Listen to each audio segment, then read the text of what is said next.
Séjour du président de la République à Londres. Mohamed Bazoum poursuit l'offensive pour attirer les investisseurs. Le président de la République, Mohamed Bazoum, a repris son bâton de pèlerin au profit du Niger.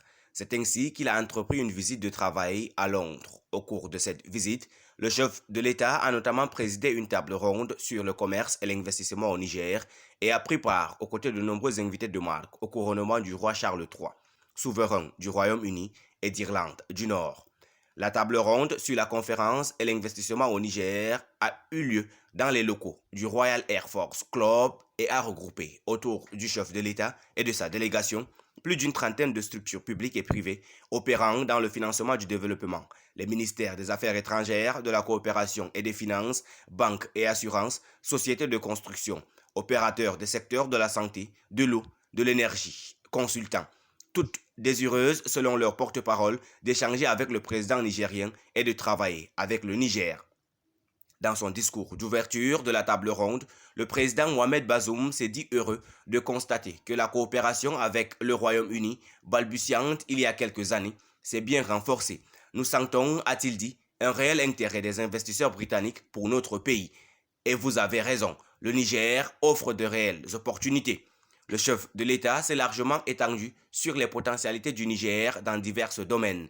Une immense réserve en eau souterraine rendant arable 20 millions d'hectares pour des projets agro-industriels, un grand cheptel qui résiste à l'industrialisation de l'or et du gaz, faiblement exploité à ce jour, de l'uranium en grande quantité qui, quoi qu'on dise, reste l'avenir énergétique du monde, du pétrole insuffisamment exploré, du ciment, des phosphates, etc. Le Niger, a martelé le chef de l'État, est une économie en devenir qui, en ce moment, a surtout besoin d'énergie, une énergie à coût abordable pour que la production soit compétitive et nécessaire pour l'industrialisation.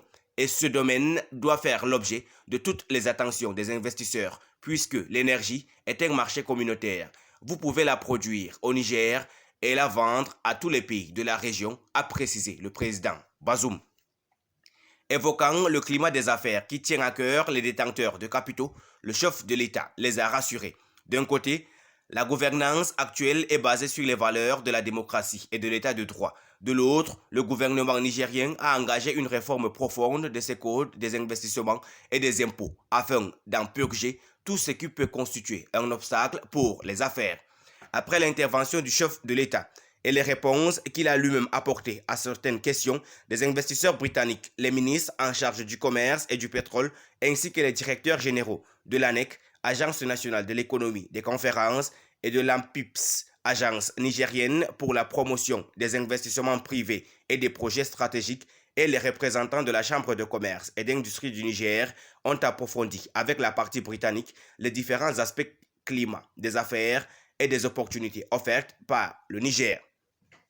Le chef de l'État a également rencontré plusieurs délégations d'investisseurs, dont les dirigeants de Tizer, de British Investment International, de ERG, de Deutsche Bank, de Lloyds Banking Group, de Standard et de l'UKEF. L'importance que revêt le secteur de l'énergie pour notre pays a conduit le chef de l'État à accorder de son temps une audience aux responsables de Due South Group, conduit par son CEE Stephen Edwards. Il s'agit d'un conglomérat qui opère dans le financement de la construction et d'exploitation de projets d'infrastructures de grande envergure, notamment dans les secteurs de l'agro-industrie et de l'accès à l'énergie verte, avec une expérience africaine, notamment en Tunisie et au Soudan. Comme partout où il passe, le président de la République, son Excellence, M. Mohamed Bazoum, a rencontré une délégation de la diaspora nigérienne résidant au Royaume-Uni dans la journée du jeudi 4 mai 2023. Invité spécial de la monarchie britannique, le président Mohamed Bazoum a pris part aux côtés d'autres dirigeants étrangers, têtes couronnées et personnalités politiques au couronnement du roi Charles III.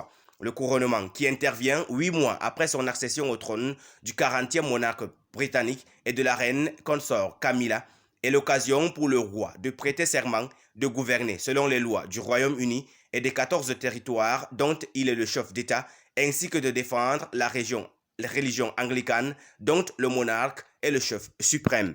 Merci pour votre aimable attention. Si vous êtes nouveau, n'oubliez pas de cliquer sur la cloche de notification et de vous abonner à la chaîne. Merci, à très bientôt pour une nouvelle vidéo.